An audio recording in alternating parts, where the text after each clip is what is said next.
तो आज के दिन यानी नरक चतुर्दशी जो है, हरि भक्ति विलास में क्या बतलाया गया है वो देखेंगे। अतः कृष्ण चतुर्दशी कृत्यम, यानी कृष्ण पक्ष की चतुर्दशी के दिन क्या करना चाहिए, हमने देखा था फिर से, लेकिन आज का दिन है इसीलिए फिर से देखेंगे। तत्रैव, तत्रैव यानी कि इसके पहले जहां से कोट किया गया था पद्म पुराण से, तो पद्म पुराण में ही ये कहा गया है, चतुर्दश्याम धर्मराज पूजा कार्य प्रयत्नतः स्नानम आवश्यकम कार्यम नरैर नरकभीरुभिः। चतुर्दश्याम यानी कि कार्तिक मास के कृष्ण पक्ष की जो चतुर्दशी है, यानी आज का दिन नरक चतुर्दशी, धर्मराज पूजा कार्य प्रयत्नतः, तो धर्मराज की पूजा करनी चाहिए प्रयत्नतः यानी प्रयत्न पूर्वक। स्नानम आवश्यकम कार्यम, और स्नान करना चाहिए सुबह सुबह, और जितना भी आवश्यक कार्य है वो करना चाहिए। इनके द्वारा, मनुष्यों के द्वारा, नरई नरक भीरु भी, जो नरक भीरु हैं जिनको नरक से कोई भय नहीं है। अरुणोदयो अरुणोदयतोऽन्यत्र रिक्तायां स्नाति यो नरः तस्याब्धिक भवो धर्मो नश्यत्येव न संशयः। अरुणोदय, अरुणोदयतः अन्यत्र रिक्तायां यो नरः स्नाति, जो नर, जो मनुष्य अरुणोदय से रिक्त समय में स्नान करता है, यानी अरुणोदय के बाद यानी सूर्योदय के बाद जो स्नान करता है इस तिथि के दिन,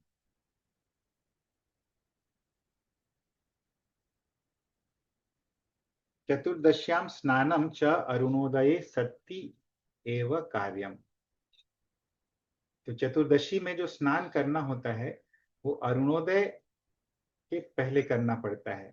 नित्यत्वत् इति आह अरुण इति, तो इस समय में अरुणोदय के पश्चात यदि कोई स्नान करता है, तस्य अब्दिक भवो धर्मो नश्यति एव न संशय, तो उस व्यक्ति का अब्दिक भवो धर्मो, उस वर्ष, एक वर्ष में जितना भी धर्म किया गया है, नश्यति वो नाश हो जाता है, इसमें कोई संशय नहीं है। तो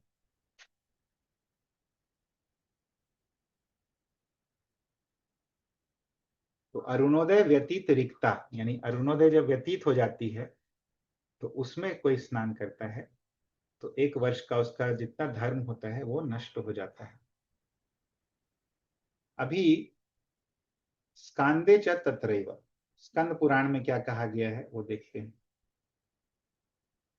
कार्तिके कृष्ण पक्षे तु चतुर्दश्याम विधुदये अवश्यमेव कर्तव्यम स्नानम नरकभीरुभिः।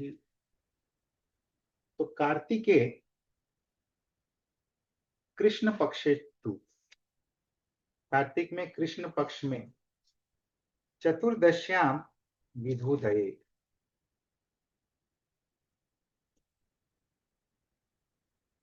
तो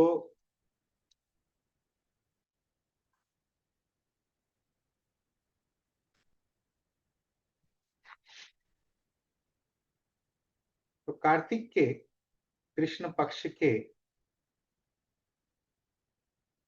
चतुर्दशी में विधु उदय, विधु चंद्रमा को बोलते हैं, तो चंद्रोदय के समय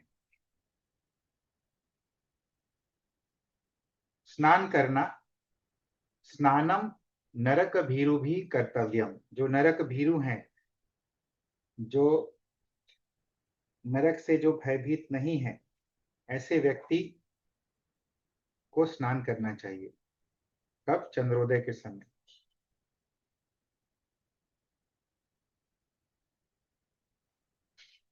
किंच पाद में तत्रैव, पद्म पुराण में कहा गया है,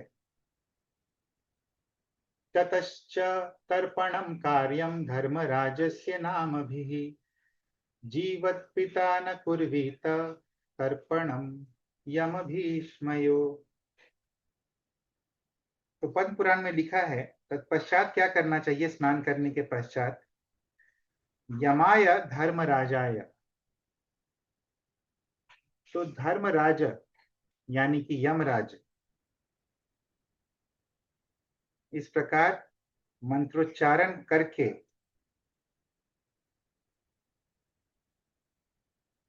धर्मराज के उद्देश्य में तर्पण करना चाहिए। लेकिन जीवत पितृक व्यक्ति के पक्ष में यम तर्पण एवं भीष्म तर्पण करना निषिद्ध है। तो ये जीवत पितृक व्यक्ति के लिए तर्पण नहीं करना है, उनको तर्पण नहीं करना है। तो ये तर्पण के विषय में यहाँ पे यमराज के विषय में बतलाया जा रहा है। तो हम लोग आगे चलेंगे और हम लोग देखेंगे श्रीमद् भागवतम से आज के दिन की जो विशेष लीला है वो देखेंगे।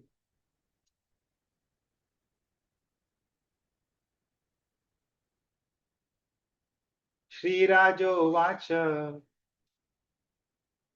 तो श्रीमद् भागवतम स्कंद 10 अध्याय 59, वहां पे ये परीक्षित महाराज के द्वारा प्रश्न किया जा रहा है सुखदेव गोस्वामी से नरकासुर के विषय में या भौमासुर के विषय में। श्रीराजोवाच यथा हतो भगवता भौमो येने च ताः स्त्रियः निरुद्धा एतदाश्चक्ष्व विक्रमं शार्ङ्गधन्वनः।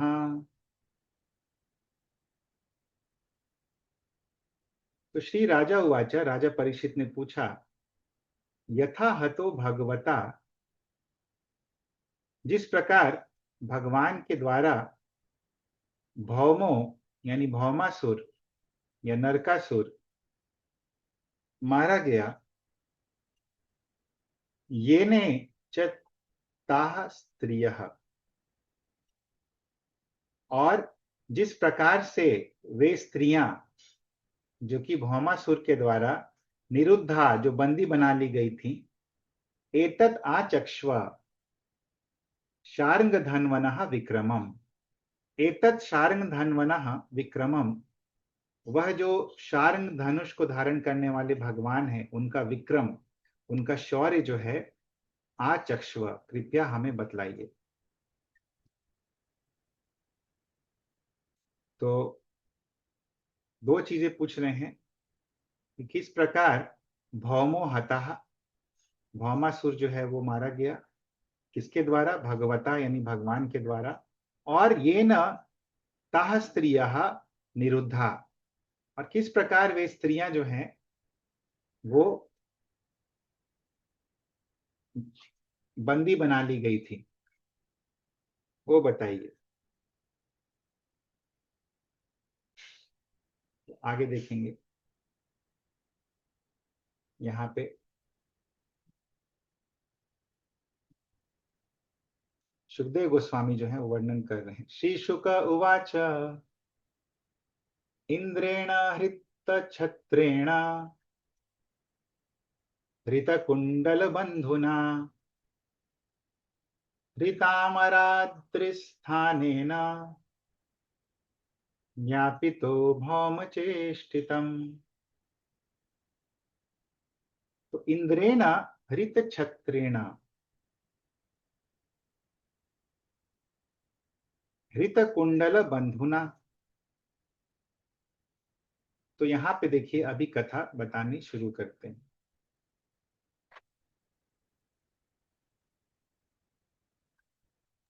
ये 10 का कौन सा है भाग? 59। तो इंद्रेण हित हित छत्रेण, इंद्रदेव का हृत छत्र उनका छत्र चुरा लिया गया था। ये छत्र जो था वरुण का छत्र था, जिसको चुरा लिया गया था किसके द्वारा? भौमासुर के द्वारा या नरकासुर के द्वारा। और साथ में क्या चुरा लिया गया था? हृत कुंडल बंधुना। यहाँ पे बंधु माता अदिति के लिए बोला जा रहा है। तो माता अदिति का कुंडल जो है वो भी चुरा लिया गया था। हृत अमर अद्रि स्थानेन, और इतना ही नहीं, मंदर पर्वत, अमर अद्रि जिसको कहा जाता है, अमरों का पर्वत यानी मंदार पर्वत, तो वहां पे स्थित देवताओं का क्रीड़ा स्थल था, तो उसको भी चुरा लिया गया था नरकासुर के द्वारा। तो इतना सब कुछ जब हो गया, ज्ञापितो भौम चेष्टितम, तब भौम चेष्टितम यानी भौमासुर के कार्यकलाप जो हुए थे, ज्ञापितः उसको सूचित किया इंद्र ने, किसको? भगवान को। आगे देखेंगे हम लोग। तो भगवान से उन्होंने अपनी जो व्यथा है और भौमासुर की दुष्कृतियां हैं उसकी सूचना दी उन्होंने, यानी भगवान कृष्ण को इंद्र ने ये सब बतलाया कि देखिए भौमासुर ने अदिति माता के कुंडल को चुरा लिया है, वरुण का जो छत्र है वो चुरा लिया है, और मंदर पर्वत पर देवताओं का जो क्रीड़ा स्थली है उसको भी चुरा लिया है। और तब क्या हुआ?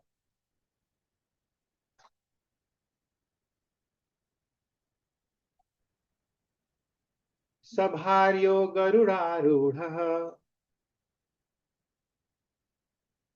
प्राग्ज्योतिषपुरं ययौ गिरिदुर्गै शस्त्रदुर्गै जलाग्न्यनिलदुर्गमम् मुरपाशायुतैर्घोरैर् दृढ़ै सर्वत आवृतम्। तो जब इंद्र ने भगवान को ये बतलाया तो सभार्य यानी अपनी भार्या के साथ, भार्या यहाँ पे सत्यभामा, गरुड़ आरूढ़, गरुड़ पर सवार होकर, कौन? भगवान और सत्यभामा, प्राग ज्योतिषपुरम ययौ, प्राग ज्योतिषपुरम। तो ये जो प्राग ज्योतिषपुर है जो कि भौमासुर या नरकासुर की राजधानी थी, वहां पे गए कौन? कृष्ण और सत्यभामा, इसीलिए ययौ कहा गया है। गिरी दुर्गई शस्त्र दुर्गई जल अग्नि अनिल दुर्गमम। तो देखिए ये जो दुर्ग था, इसका? भौमासुर का या नरकासुर का। कैसा था ये? गिरी दुर्गई, चारों ओर से पर्वतों से घिरा हुआ था। शस्त्र दुर्गई, चारों तरफ से हथियारों से प्रोटेक्टेड था, और ऐसे हथियार थे जिसको किसी व्यक्ति को चलाने की आवश्यकता नहीं थी, वो ऑटोमेटिक चलते थे। जल अग्नि अनिल दुर्गमम, और जल यानी कि पानी, अग्नि यानी आग, और अनिल, अनिल यानी कि वायु।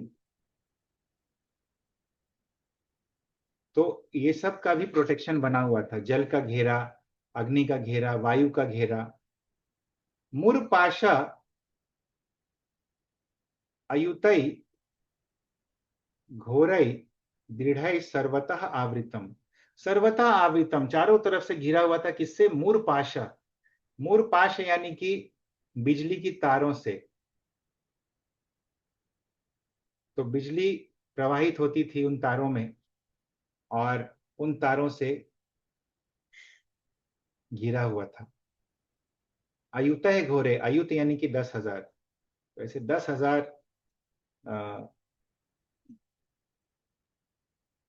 तारों से, बिजली के तारों से ऐसे घिरा हुआ था। तो प्रभुपाद यहाँ पे बतलाते हैं तात्पर्य में कि आचार्यों ने विभिन्न युक्ति संगत विधियों के द्वारा व्याख्या की है कि भगवान कृष्ण अपने साथ सत्यभामा को क्यों ले गए। तो श्रील श्रीधर स्वामी कहते हैं कि भगवान अपनी साहसिक पत्नी को विशिष्ट अनुभव करवाना चाहते थे, इसीलिए वे इस असामान्य युद्ध क्षेत्र में उन्हें ले गए। यही नहीं, कृष्ण ने एक बार भूमि देवी पृथ्वी को आशीर्वाद दिया था कि वे उसकी अनुमति के बिना उसके असुर पुत्र का संहार नहीं करेंगे। और ये जो भौमासुर थे या नरकासुर थे, ये भूमि देवी के पुत्र थे जब वराहदेव प्रकट हुए थे। क्योंकि भूमि सत्यभामा की अंश है, अतः सत्यभामा उन्हें अत्यंत दुष्ट भौमासुर से निपटने के लिए अधिकृत कर सकती थी। तो भूमि जो है वो सत्यभामा की ही अंश है, और सत्यभामा जो है वही परमिशन दे सकती थी भौमासुर का वध करने के लिए भगवान को, क्योंकि भगवान ने वरदान दिया था कि जब तक आप मुझे परमिशन नहीं दीजिएगा मैं आपके पुत्र नरकासुर का वध नहीं करूंगा। अंतिम बात यह थी कि जब नारद मुनि रुक्मिणी के लिए दैवी पारिजात पुष्प लाए तो सत्यभामा का क्रोध जाग उठा था। अतः सत्यभामा को सांत्वना देते हुए भगवान ने उनसे वादा किया था कि मैं तुम्हारे लिए फूलों का पूरा वृक्ष ला दूंगा। अतः उन्होंने अपने कार्यक्रम में स्वर्गिक वृक्ष के लाने को भी सम्मिलित कर लिया। तो इसी ट्रिप में वो पारिजात पुष्प का वृक्ष भी लाएंगे, और ये सब कारणों से सत्यभामा जो है उनके साथ थी।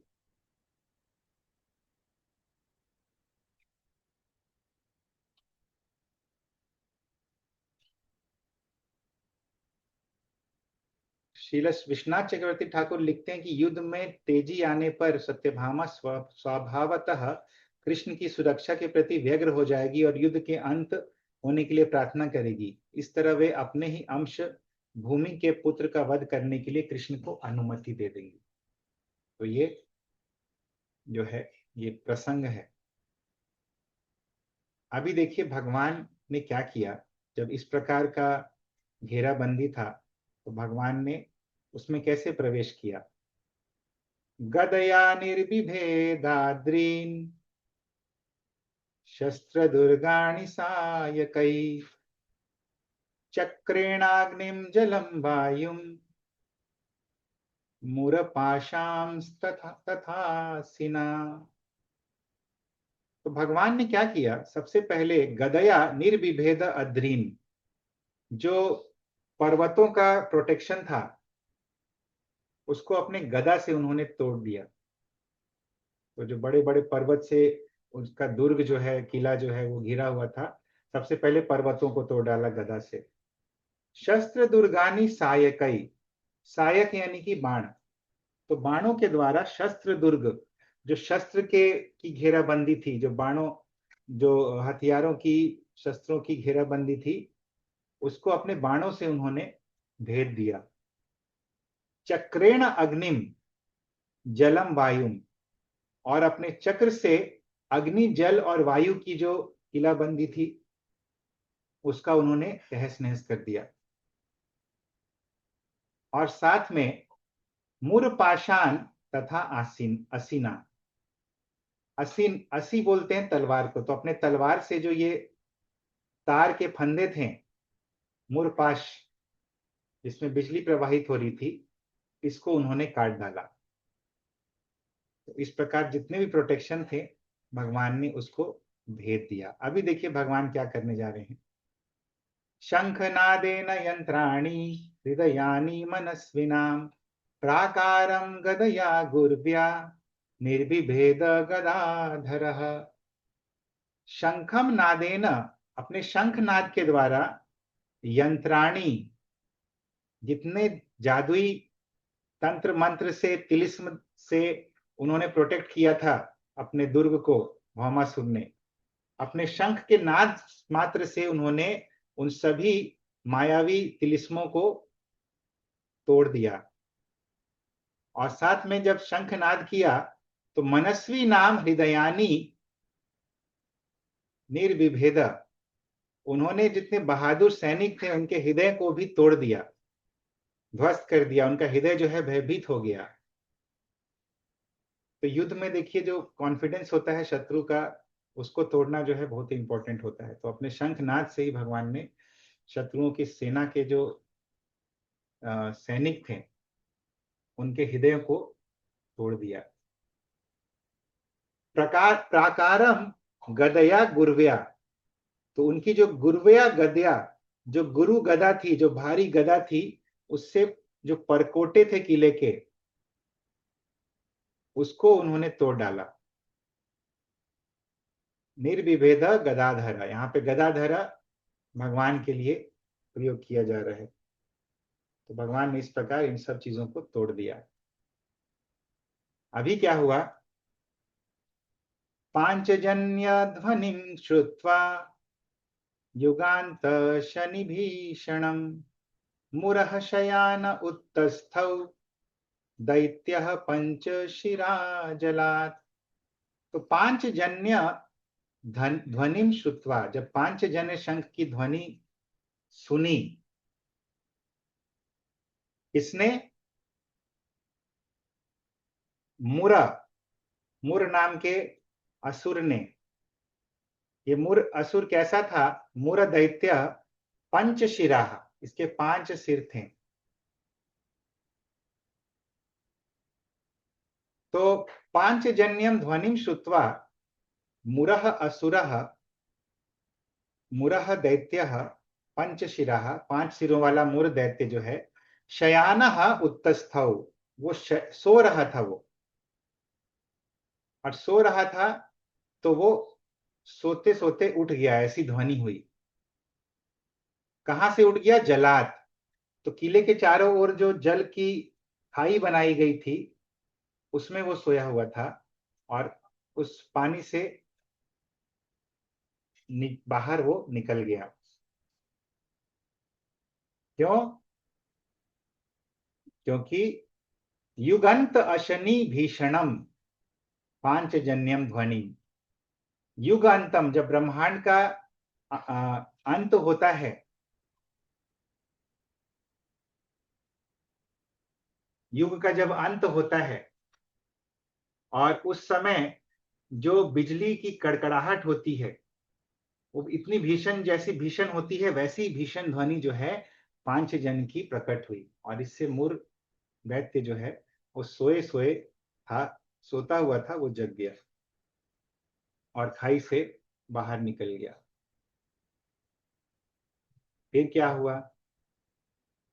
त्रिशूलमुद्यम्य सुदुर्निरीक्षणो युगान्त सूर्यानलरोचिरुल्बणः ग्रसं त्रिलोकीमिव पंचभिर्मुखैः अभ्यद्रवत्तार्क्ष्य सुतं यथोरगः। तो ये मुर असुर का डिस्क्रिप्शन है। त्रिशूलम उद्यम्य सुदुर्निरीक्षणो, तो कैसा था ये मुर असुर? सुदुर्निरीक्षण, दुर्निरीक्षण, जिसको देख पाना बहुत ही कठिन था। सुदूर निरीक्षण यानी कि जिसको देख पाना अत्यंत ही कठिन था। क्यों? क्योंकि युगांत सूर्या नल रोचिर उलबणः, युगांत सूर्य, जब प्रलय आता है, युग का जब अंत होता है, युगांत, उस समय सूर्य जो है बहुत ही ज्यादा प्रकाशमान हो जाता है, ऐसा बतलाया गया शास्त्रों में। तो सूर्य जो है एक्स्ट्रा इफल्जेंट हो जाता है, बहुत ही ज्यादा उसका तेज बढ़ जाता है। तो युगांत सूर्य अनल, उसकी अग्नि जो है बहुत ही ज्यादा प्रचंड हो जाती है, बहुत ही भीषण हो जाती है। रुचि ही उलबणहा, तो इसीलिए इसी प्रकार वो चमक रहा था, और इतना भीषण चमक था, इतना तेज था कि उसको देख पाना बहुत ही कठिन था। तो उसने क्या किया? त्रिशूलम उद्यम्य, उसने त्रिशूल उठाया, और ऐसा लग रहा था ग्रसन त्रिलोकी मिवा, ऐसा लग रहा था कि तीनों लोगों को वो निगल जाएगा। कैसे? पंच भी मुखई, अपने 5 मुख से वो तीनों लोगों को निगल जाएगा। और फिर उसने क्या किया? तार्क्ष्य सुतम यथा उरगः अभ्यद्रवत।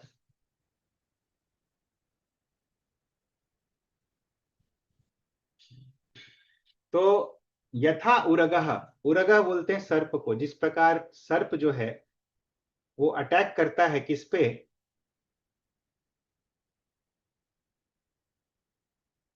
किसी व्यक्ति पे जिस प्रकार सर्प अटैक करता है, उसी प्रकार इस मुर असुर ने तार्क्ष सुतम, तार्क्ष यानी कि कश्यप ऋषि, और उनके पुत्र कौन है यहाँ पे, गरुड़। तो तार्क्ष पुत्र गरुड़ पर उसी प्रकार अटैक कर दिया जिस प्रकार एक सर्प जो है अटैक करता है, आक्रमण करता है। आविध्य शूलम तरसा गरुत्मते निरस्य वक्त्रये व्यनदत्स पंचभिः सरोदसी सर्वदिशोऽम्बरं महान् आपूरयन्नण्डकटाहमावृणोत्। तो कैसे अभी क्या किया मूरसुर ने, कैसे अटैक किया, कैसे आक्रमण किया। आविध्य शूलम तरसा गरुत्मते निरस्य वक्त्रये व्यदनत स पंचभिः। आविध्य शूलम, वो अपना त्रिशूल घुमाते हुए, त्रिशूल को खूब तेजी से घुमाया, और तरसा गरुत्मते निरस्य, गरुत्मत, गरुत्मत यानी कि गरुड़, गरुड़, और गरुत्मते यानी गरुड़ जी पर।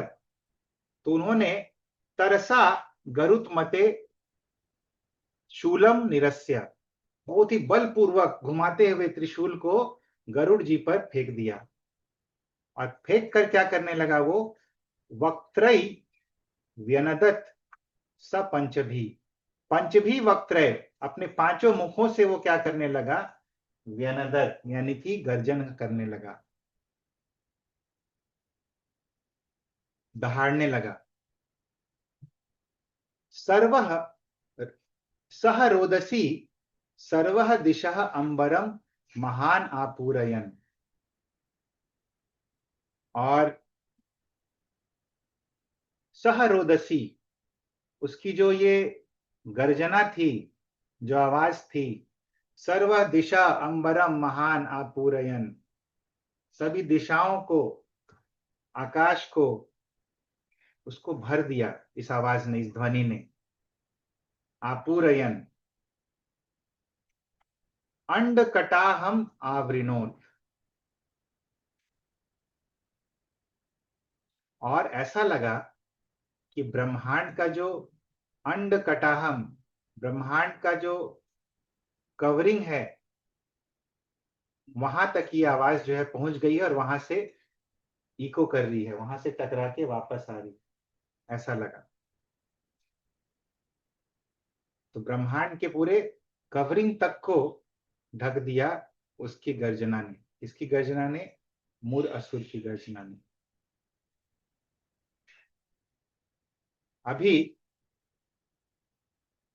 जब गरुड़ जी पे अटैक किया उसने त्रिशूल से, तब क्या किया भगवान ने, तदापत तदापतद्वै त्रिशिखम गरुत्मते हरिः शराभ्यामभिनन्त्रितोधोजसा मुखेषु तं चापि शरैरताडयत् तस्मै गदां सोऽपिरुषा व्यमुञ्चत। तदा पतद्वै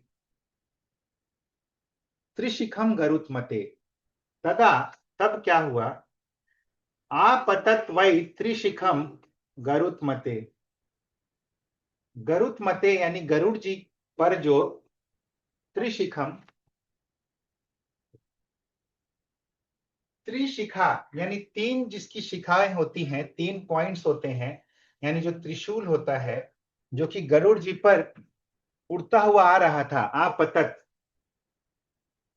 उस त्रिशूल को उन्होंने क्या किया भगवान ने, हरि ही शराभ्याम अभिनत त्रिधा, हरि ने क्या किया, शराभ्याम, शर बोलते हैं तीर को, और शराभ्याम यानी कि यहाँ पे द्विवचन है, यानी दो दो तीर, दो बाण। तो दो बाणों से भगवान ने क्या किया, अभिनत, खंड कर दिया। कितने खंड कर दिया, त्रिधा अभिनत, तीन भागों में खंड खंड कर दिया। तो दो बाणों से त्रिशूल को तीन भागों में खंड कर दिया।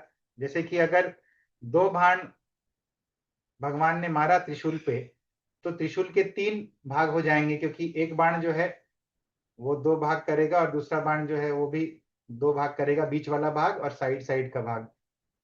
तो दो बाणों से भगवान ने त्रिशूल को तीन भागों में काट दिया।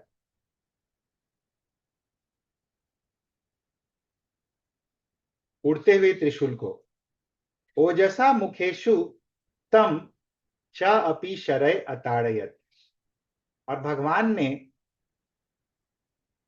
बहुत ही ओजसा, बहुत ही बलपूर्वक, तम मुखेशु, ये जो मोर नाम का असुर था, उसके मुखों पर भी, मुखेशु यानी बहुवचन है, क्योंकि उसके पांच मुख थे, तो उनके पांच मुखों को भी शरय अताड़यत, बाणों से बिल्कुल प्रहार कर दिया।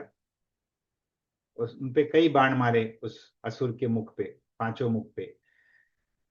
तस्मै गदाम सह अपि रुषा व्यमुंचत। सह अपि, और मुर ने भी क्या किया, रुषा, बहुत ही क्रोध में, तस्मय गदाम व्यमुंचत, व्यमुंचत, तस्मय यानी कृष्ण पर गदा को उन्होंने छोड़ दिया, गदा को फेंक दिया। तामापतंतीं गदया गदामृधे गदाग्रजो निर्बिभिदे सहस्रधा उद्यम्य बाहून विधावतो जितः शिरांसि चक्रेण जहार लीलया। ताम आपतंतीम गदया गदाम मृधे गदाग्रजः। देखिए यहाँ पे भगवान के लिए शब्द यूज हो रहा है गदाग्रजः।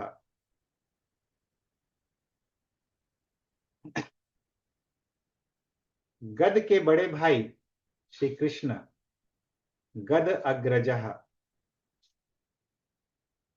तो गद अग्रजः श्री कृष्ण ने क्या किया, गदया गदाम आपतंतीम गदाम, उस आती हुई गदा को भगवान ने उस मृधे, उस युद्ध भूमि में, गदया निर्विभेदे, अपनी गदा से तोड़ डाला।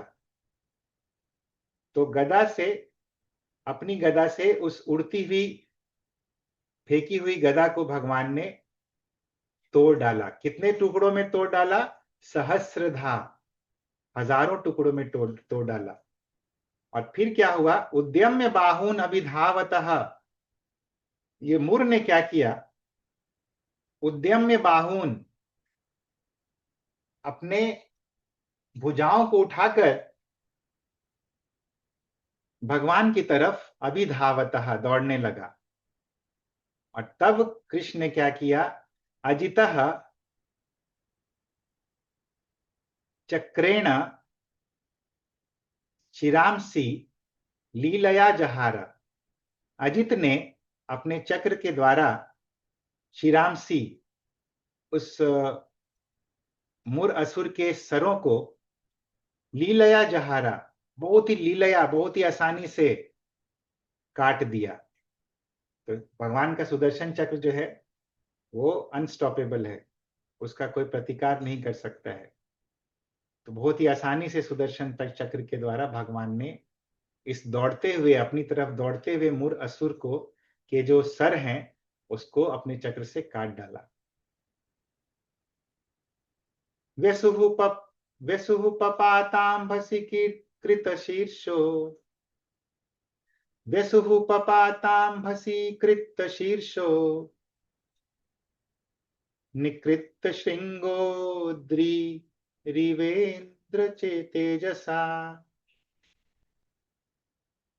तस्यात्मजः सप्त पितुर्वधातुरः प्रतिक्रियामर्षजुषः समुद्यतः। व्यसुः पपात अंभसी कृत शीर्ष निकृत। अभी देखिए क्या हुआ। व्यसुः पपात, ये जो प्राण विहीन मूर असुर था, जिसके कृत शीर्ष निकृत, जिसके कटे हुए सर जो थे, जब उसके सर कट गए तो प्राण विहीन होके ये जो मूर असुर है, ये अंभसी पपाता, ये जल के भीतर ही गिर गया। तो सिर कटा शरीर जो है मूर असुर का, वो जल के भीतर गिर गया। उसी प्रकार गिर गया श्रृंग अद्रि इव इंद्र तेजसा। देखिए, इंद्र जब वज्र से एक बार युद्ध हुआ था, और इंद्र ने क्या किया था, वज्र से पर्वतों की चोटियों को गिरा दिया था। तो ऐसा लगा कि जैसे पर्वत जिसकी चोटी जो है वो छिन्न हो गई है और वो पर्वत गिर रहा है इंद्र के वज्र की शक्ति से, उसी प्रकार ये मूर असुर जो है ये गिर रहा था। उसी से उपमा दी गई है।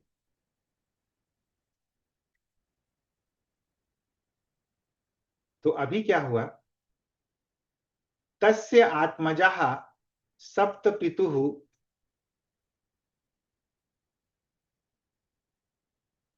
वध आतुरः प्रतिक्रिया अमर्षजुषः समुद्यतः।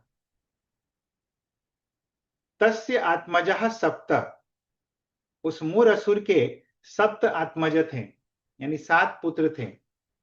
जो पितुः वध आतुरा, जो अपने पिता के वध से आतुर थे, बहुत ही दुखी थे। और उन्होंने क्या किया, अमर्षजुषः प्रतिक्रिया समुद्यतः।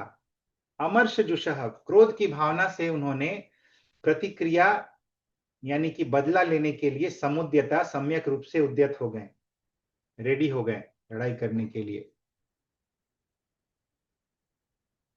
ताम्रोन्तरिक्षः श्रवणो विभावसुर वसुर्नभस्वानरुणश्च सप्तमः। पीठं पुरस्कृत्य च मुं पतिं मृधे भौम प्रयुक्ता निरगन्धृतायुधाः। ताम्र अंतरिक्ष श्रवणः विभावसु, तो ये नाम है इनके पुत्रों के,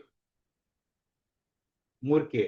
ताम्र अंतरिक्ष श्रवणः विभावसुः वसुः नभस्वान अरुणश्च सप्तमः।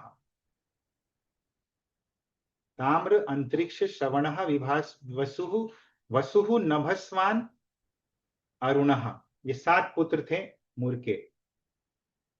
पीठम पुरः कृत्यः चमुपतिम मृधे भौम प्रयुक्ता निरगन धृत आयुधा।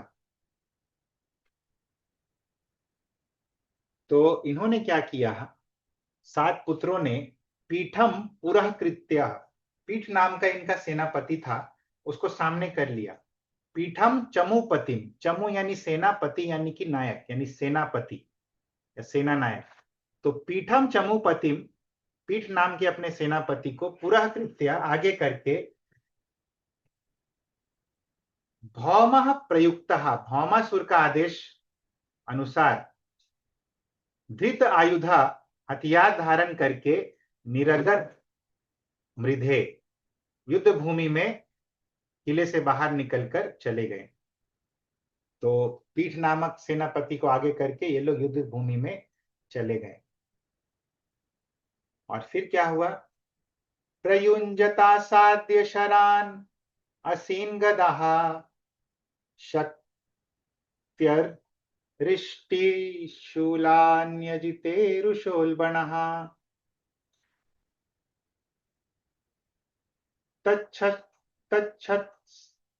तच्छस्त्रकूटं भगवान् स्वमार्गणैर् अमोघवीर्यस् तिलशश्च कर्तः। तो प्रायुंजत आसाद्य शरान आसीन गदाहा। तो भगवान पे इन्होंने प्रायुंजत प्रयोग कर दिया। क्या चीज का प्रयोग किया? शर यानी बाणों का, असी यानी तलवारों का, गदाह यानी गदाओं का, शक्ति यानी कि भालों का। शक्ति भाला को बोलते हैं।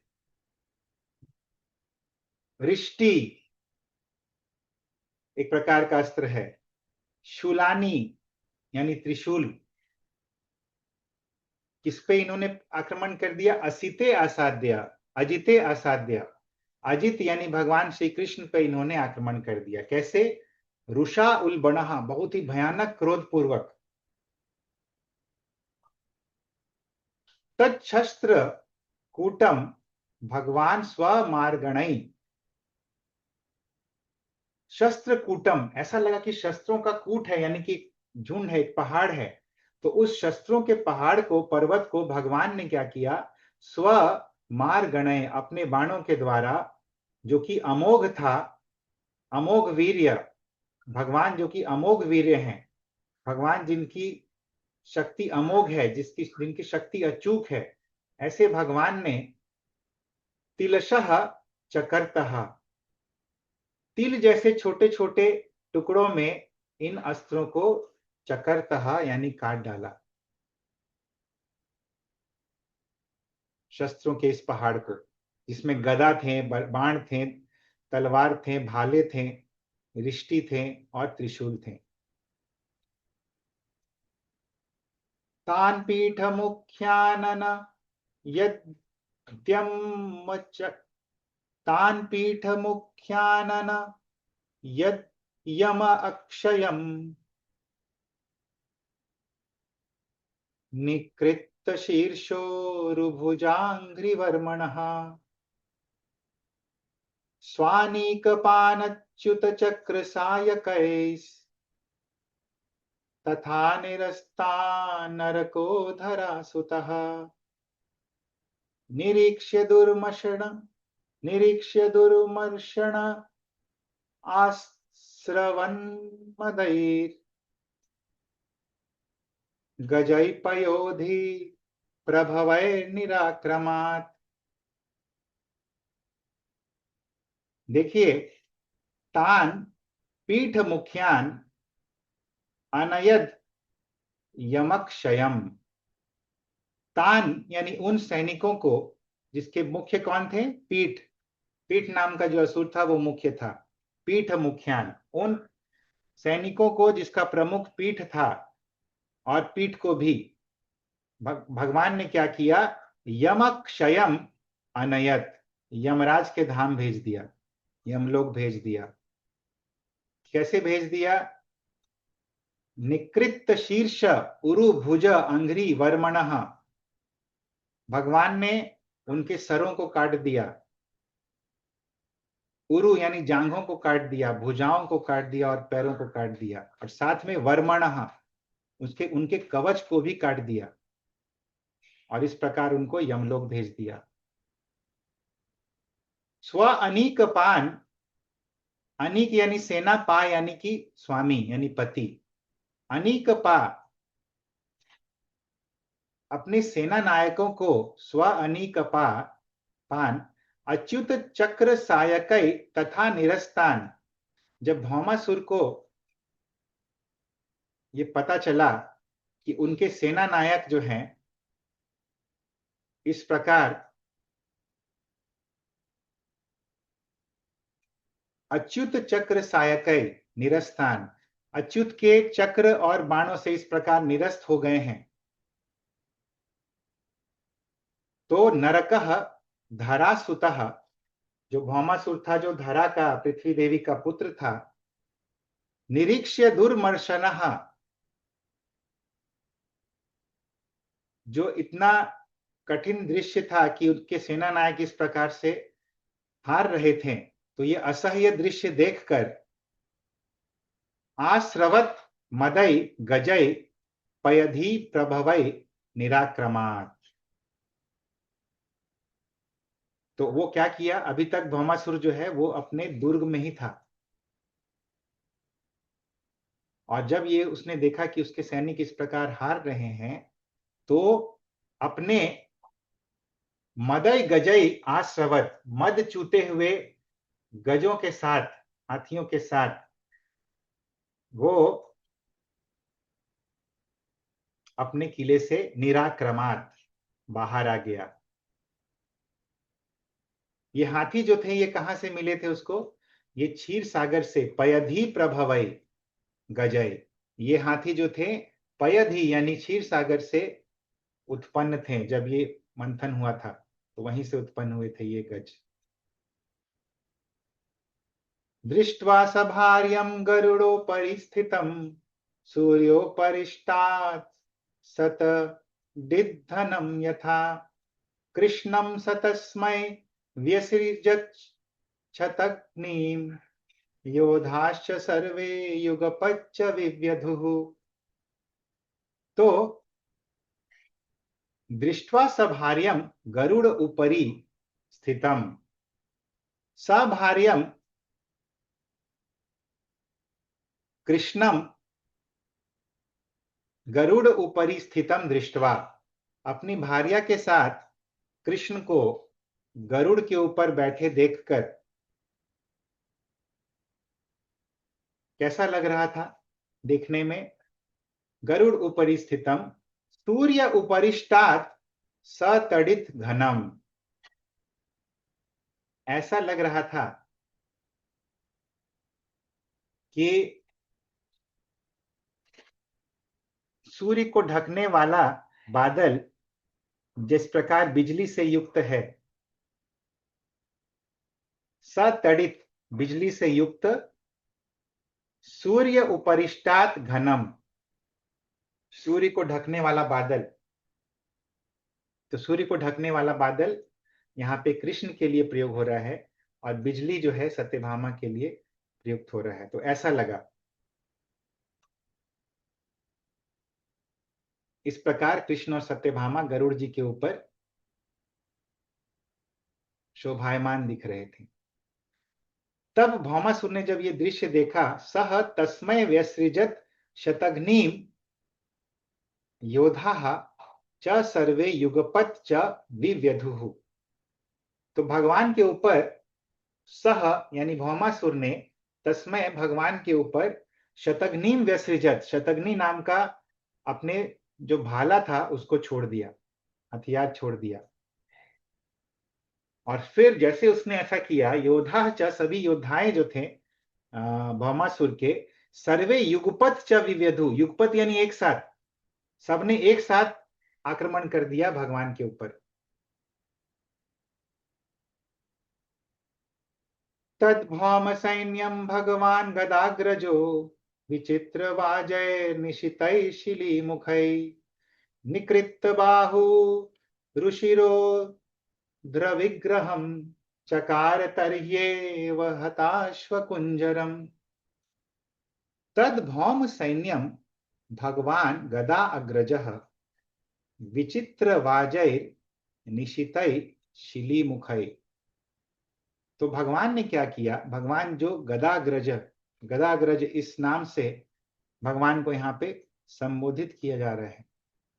तो भगवान गदाग्रज ने विचित्र वाजय निशितै शिली मुखै,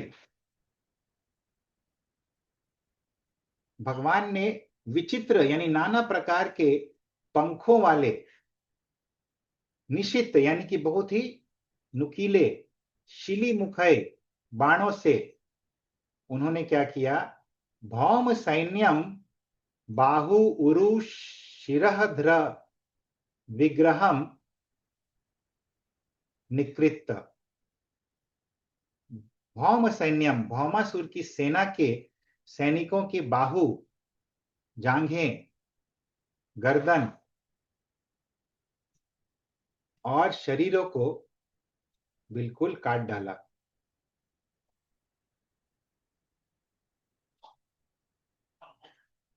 और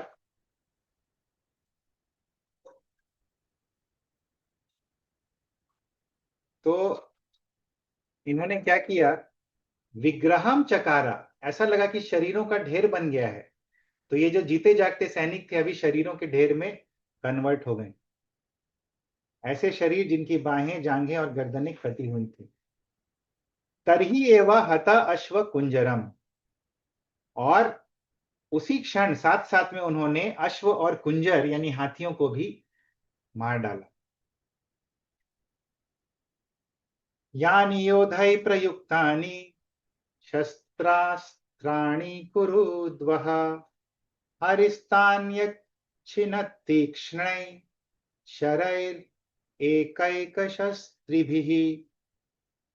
यानी योद्धै प्रयुक्तानि शस्त्र अस्त्राणि कुरु उद्वः, हे कुरु उद्वः, हे कुरुओं में श्रेष्ठ परीक्षित, हरि ही ने क्या किया, हरि यानी श्री कृष्ण ने, यानी योद्धै प्रयुक्तानि, जो योद्धाओं के द्वारा प्रयुक्त थे, क्या प्रयुक्त थे, शस्त्र अस्त्राणि, अस्त्र और शस्त्र, शस्त्र जो हाथ में पकड़ के चलाए जाते हैं और अस्त्र यानी जो फेंक के चलाए जाते हैं, तो इन सभी को हरि ने तानी अच्छिनत, इन सभी अस्त्रों को खंड खंड कर दिया। कैसे, तीक्ष्ण शरई, अपने तीक्ष्ण बाणों के द्वारा, एक एकशः त्रिभिः, तो अपने बाणों से, एक एक अस्त्र को भगवान ने त्रिभी यानी कि तीन तीन बाणों से नष्ट कर डाला। तो जितने शस्त्र फेंके थे उसका तिगुना तीर भगवान ने चलाया, अस्त्र शस्त्रों के संख्या के, और सभी एक एक अस्त्र को तीन तीन तीक्ष्ण बाणों से उन्होंने काट डाला।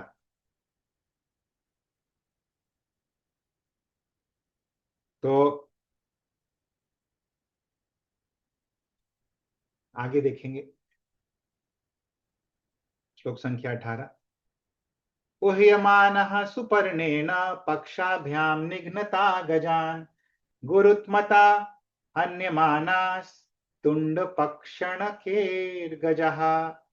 अभी देखिए गरुड़ जी जो थे वो भी शांत नहीं थे, वो क्या कर रहे थे, उह्यमाना सुपर्णेना, सुपर्ण बोलते हैं गरुड़ जी का ही एक नाम है सुपर्ण, क्योंकि उनके जो पर्ण यानी जो पंख हैं वो बहुत बड़े बड़े हैं, इसीलिए उनका एक नाम है सुपर्ण। तो सुपर्ण ने क्या किया, पक्षाभ्याम, अपने दोनों पक्ष यानी दोनों पंखों से, गजान गुरुत्मता निघ्नता हन्यमाना, तो गरुड़ जी भी शांत नहीं थे, उन्होंने अपने पंखों से हाथियों पर प्रहार किया,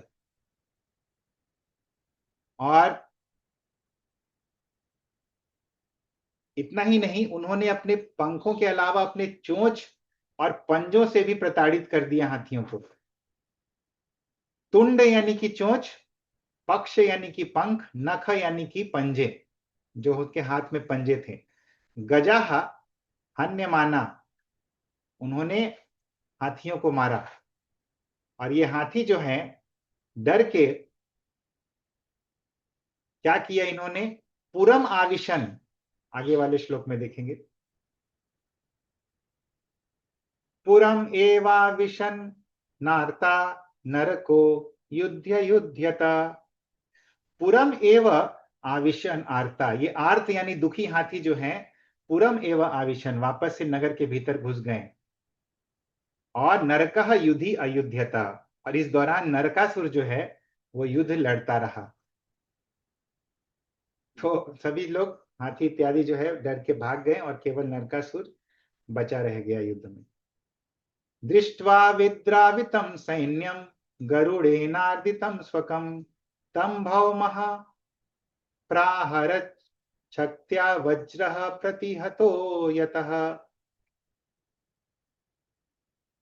तं भौमः प्राहरत् शक्त्या व्रजः प्रतिहतो यतः नाकंपत तया विद्धो मालाहत इव द्विपः। दृष्ट्वा विद्रावितं सैन्यम गरुड़ेन आर्दितम स्वकम। तो जब भौमासुर ने स्वकम आर्दितम सैन्यम, स्वकम गरुड़ेन आर्दितम सैन्यम, गरुड़ के द्वारा परेशान की गई, आर्दित यानी कि दुखी की गई अपनी सेना को इस प्रकार विद्रावितम दृष्टवा, इस प्रकार भागते हुए देखा तो भौमः, भौमासुर ने क्या किया, तम प्राहरत शक्त्या वज्रः प्रतिहतो यतः, तम यानी गरुड़ जी पर उन्होंने शक्त्या अपनी शक्ति से, अपने भाले से प्राहरत प्रहार किया।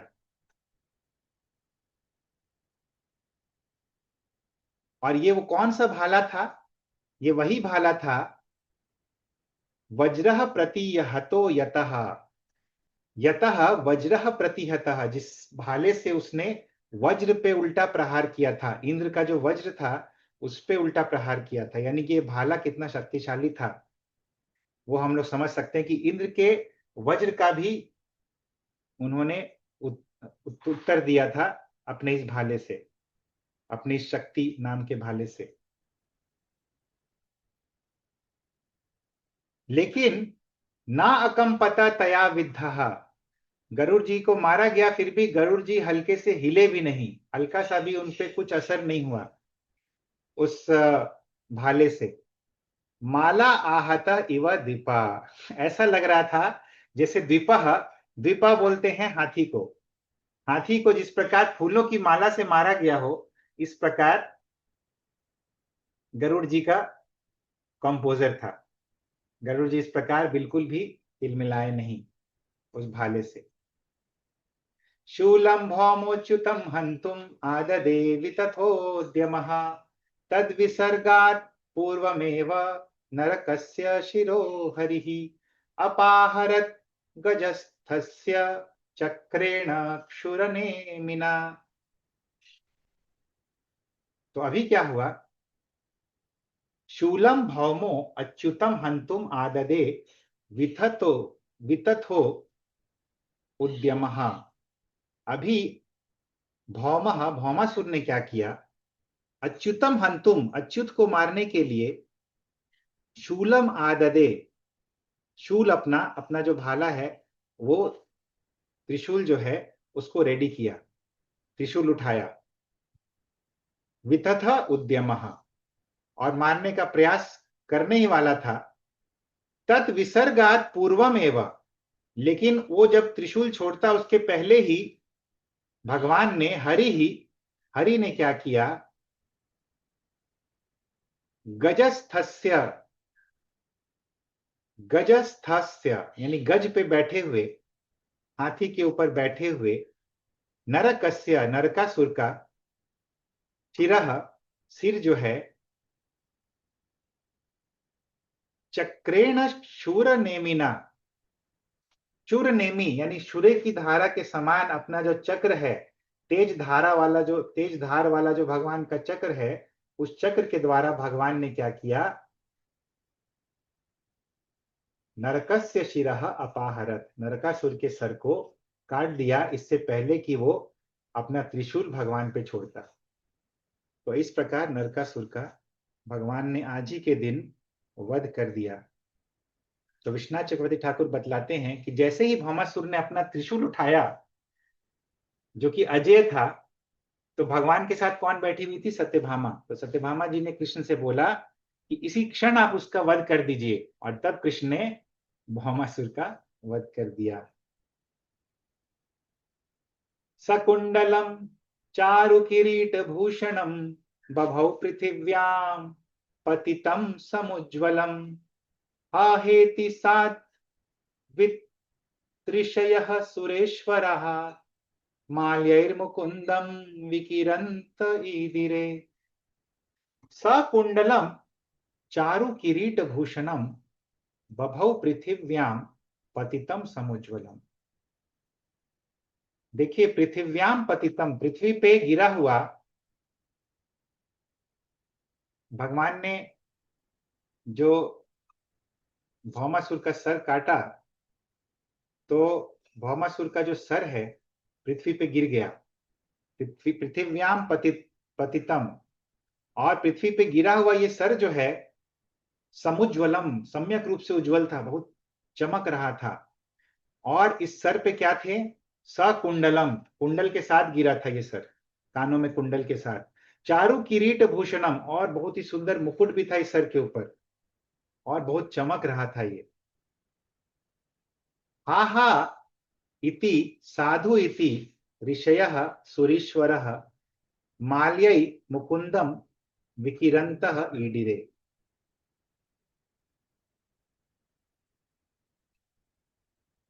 तो देखिए, दो प्रकार के क्रंदन हो रहे थे।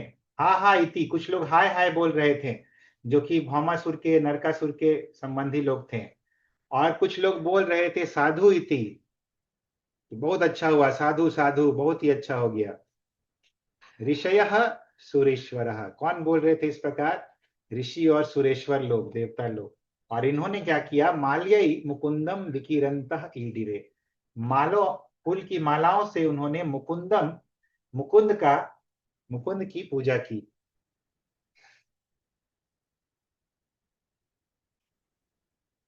ततश्च भूः कृष्णमुपेत्य कुंडले प्रतप्त जाम्बू नदरत्न भास्वरे सवैजन्त्या वनम मालयार्पयत् प्राचेतसं छत्रमथो महामणिम।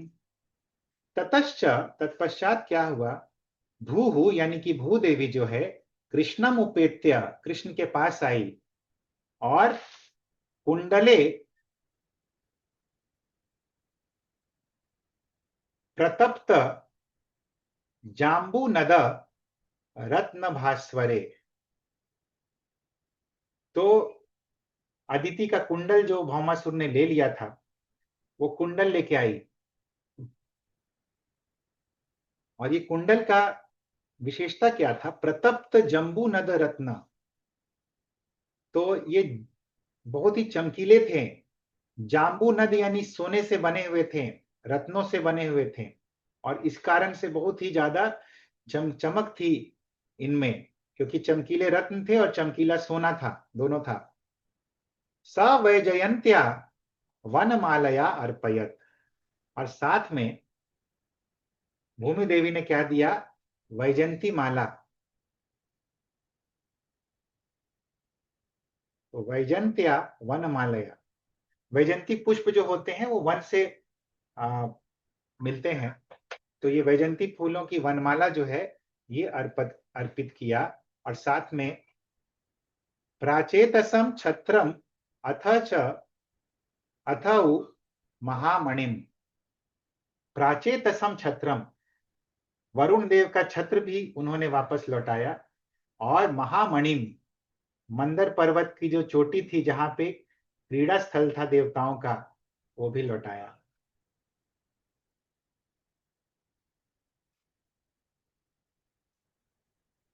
अस्तौ शीदथ विश्वेशम देवी देववरार्चितम प्रांजलि प्रणता राजन भक्ति प्रवणया धिया। तो अस्तौ शीत अथ विश्व ईशम, विश्वेश यानी भगवान जो है, विश्व के जो कंट्रोलर हैं, उनकी देवी यानी कि भूदेवी ने क्या किया? अस्तौ शीत, तब उन्होंने भगवान की स्तुति की। देववर अर्चितम, देववर यानी देवताओं में जो श्रेष्ठ होते हैं, वो जिनकी पूजा करते हैं, ऐसे भगवान की उन्होंने स्तुति की। प्रांजलि ही प्रणेता, उन्होंने प्रांजलि, अपने हाथ जोड़ के भगवान को प्रणाम किया है राजन परीक्षित। भक्ति प्रवणया दिया, भक्ति से ओतप्रोत होकर, भक्ति भाव से पूरित होकर उन्होंने भगवान की इस प्रकार स्तुति की और भगवान को हाथ जोड़कर प्रणाम किया। और फिर भूमि देवी की जो स्तुति है वो यहाँ पे वर्णित है। तो हम लोग देख लेते हैं तुरंत भूमि की स्तुति 5 मिनट में। भूमिरुवाच नमस्ते देव देवेश शंख चक्र गदाधर भक्तेच्छोपात रूपाय परमात्मन नमोस्तुते। तो नमस्ते, भूमि ने स्तुति की कि नमस्ते देव देवेश, हे देवों के देव, हे देवताओं के स्वामी के भी ईश्वर, आपको मेरा प्रणाम है। शंख चक्र गदाधर, आपको मेरा प्रणाम है। भक्त इच्छा उपात्त रूपाय परमात्मन नमस्तु ते। हे परमात्मा, आप भक्तों की इच्छा से अनेक रूपों को धारण करते हैं, आपको मेरा प्रणाम है।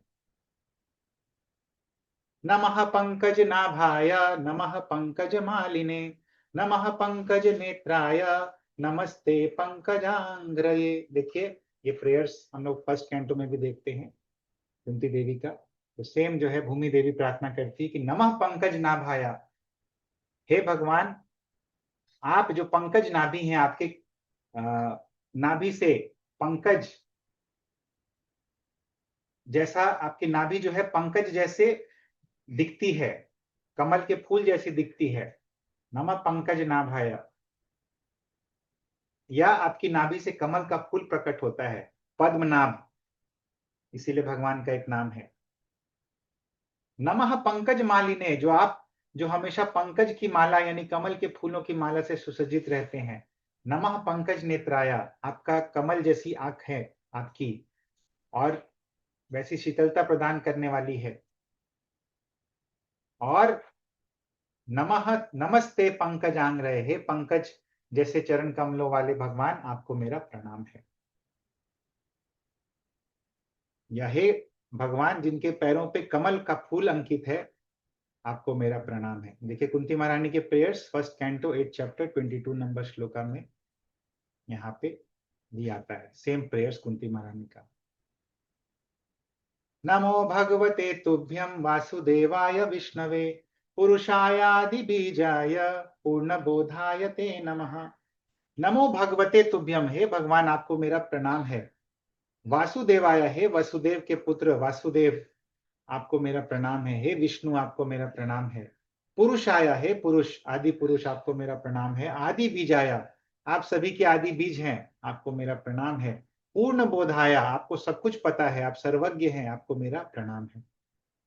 और इस प्रकार से भूमि देवी की प्रार्थनाएं यहाँ पे चलती है। हमने कुछ प्रार्थनाएं जो है वो देखी।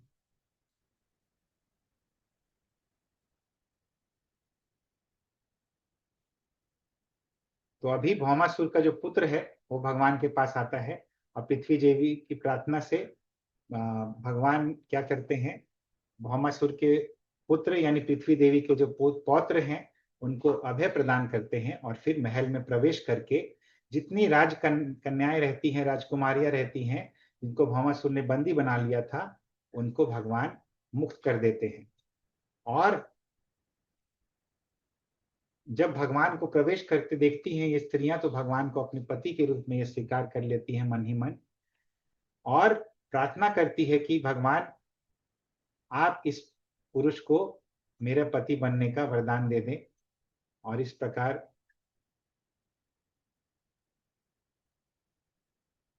भगवान जो है इन रानियों को एक्सेप्ट करते हैं अपनी पत्नी के रूप में। क्यों? क्योंकि ये लोग प्रे करती हैं कि हमें अभी कौन स्वीकार करेगा, और इसीलिए भगवान इनको अपनी पत्नियों के रूप में एक्सेप्ट करते हैं। आज ही के दिन ये घटना हुई थी, और इसीलिए आज का दिन जो है नरक चतुर्दशी के रूप में हम लोग सेलिब्रेट करते हैं। तो ये था नरक चतुर्दशी का संक्षेप में वर्णन, नरकासुर का वध और रानियों का। आज ही के दिन भगवान ने उनकी मुक्ति की थी। हरे कृष्ण।